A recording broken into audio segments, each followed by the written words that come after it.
Vocês já perceberam algo? Assistindo televisão 10 minutinhos de notícia ruim, só desgraça, só desastre. Depois você se sente mal, sabe? Um peso aqui dentro, algo que você não consegue explicar, mas é algo diferente. Já passou por isso? Eu já. E é algo incrível que acontece no nosso cérebro, e a gente vai ver aqui através da explicação dessa professora, né, de forma física, né, as reações químicas que acontecem no nosso cérebro nesse momento. Depois eu vou linkar com o que Jesus falou há mais de 2000 anos atrás. Essa aqui é a famosa dopamina. É a química do autocontrole. Tá? Isso aqui é algo físico, não é metafísico, não é espiritual. É uma substância química que está no seu cérebro.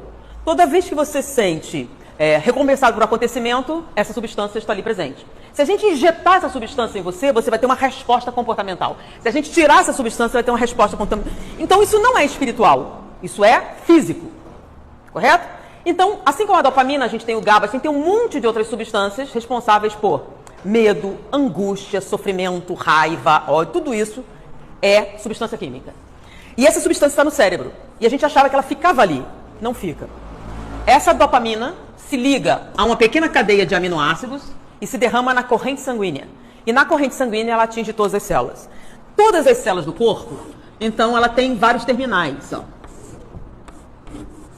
E esses terminais vão encaixar substâncias diferentes. Elas encaixam. Quando elas encaixam, essas emoções se derramam na corrente sanguínea e atingem todas as células. Então, quando você sente luxúria, seu rim também sente. Seu baço também sente. Seus ossos sentem também. Seus gânglios, principalmente suas gônadas, suas células excretoras de substâncias, tá? Todas elas sentem também.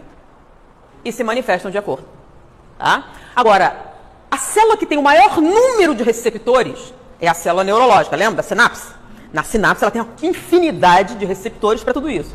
A segunda célula do corpo com o maior número de receptores para a química cerebral são as células imunológicas.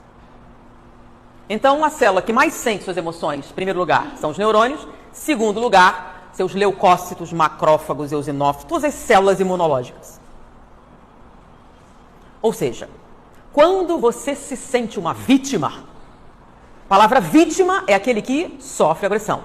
E você derrama isso na sua corrente sanguínea, todas as suas células imunológicas se sentem assim e deixa rolar.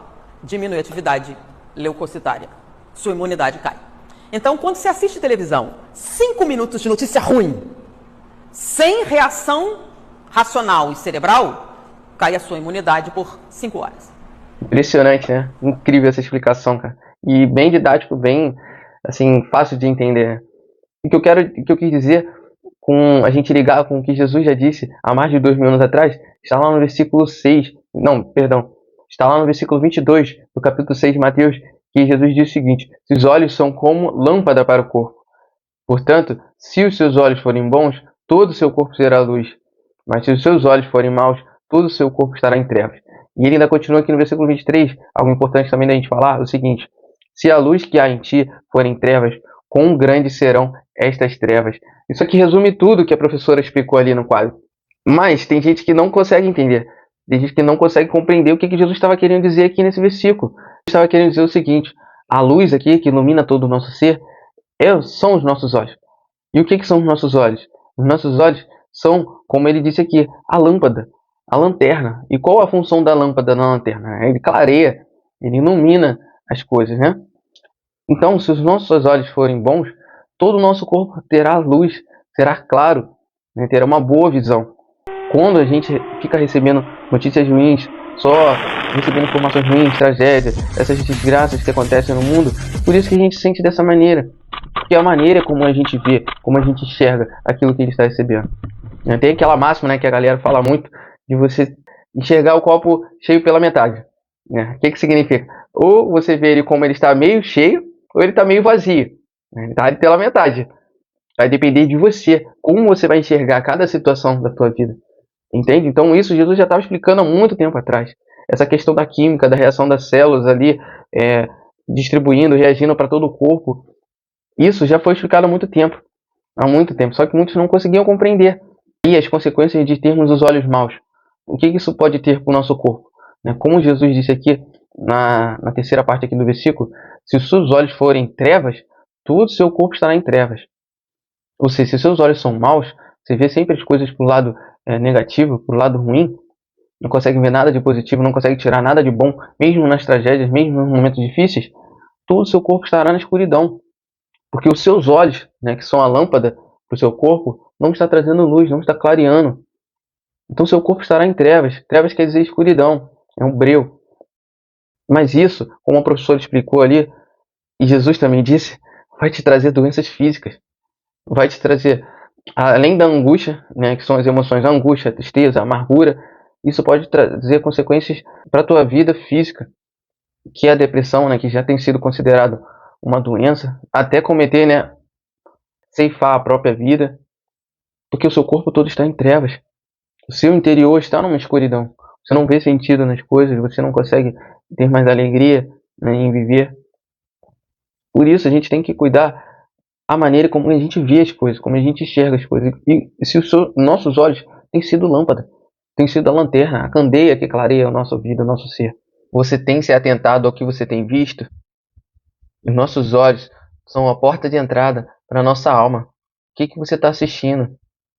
Que série você tem acompanhado? Novelas? Filme? Que tipo de conteúdo você está deixando que os seus olhos enxerguem? Gente, isso vai fazer toda a diferença. Assim como a professora acabou de explicar para a gente, Jesus também afirmou na Bíblia o que acontece com aquilo que a gente vê. Então vocês precisam tomar cuidado com o que vocês estão assistindo. Aonde você tem andado, com quem você tem andado. Isso vai influenciar muito nas suas ações, no que você vai decidir fazer, no que você vai escolher fazer, e até mesmo de forma inconsciente. Isso entra no seu inconsciente. Você escutar que você é um derrotado, que você é um fracassado, que você não vai conseguir. Isso só pode, assim, não ter um impacto ali, um resultado na hora, mas aquilo entrou na sua mente através dos seus olhos, do que você viu, do que você enxergou, e entrou no teu inconsciente.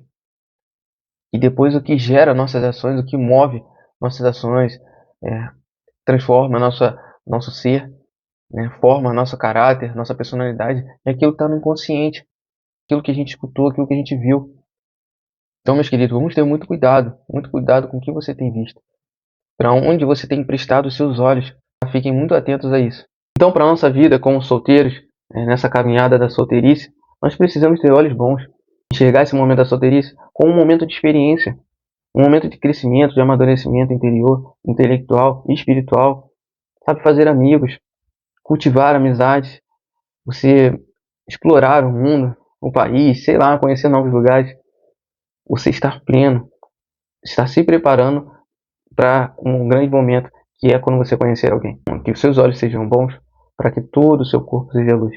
Tá bom, pessoal? Tomem muito cuidado como tem sido a lâmpada dos seus olhos, a lanterna dos seus olhos. Se ela está clareando ou se ela está totalmente apagada, fazendo da sua vida trevas. E no próximo vídeo, a gente vai complementar esse vídeo de hoje. A gente vai falar sobre o coração e a mente. Muitas das vezes a Bíblia fala sobre o coração, mas ela está querendo dizer que é a mente. O coração não está aqui, está aqui, muitas das vezes. Então é sobre isso que a gente vai falar, como a gente deve resguardar o nosso coração, porque a Bíblia diz que dele procede as saídas da vida. Muito obrigado por ter ficado comigo até aqui. Não esquece de deixar o like e se inscrever no canal. Ativa também as notificações para você receber informação de novos vídeos. Isso é muito importante também. Valeu, pessoal. Fiquem com Deus. Fui!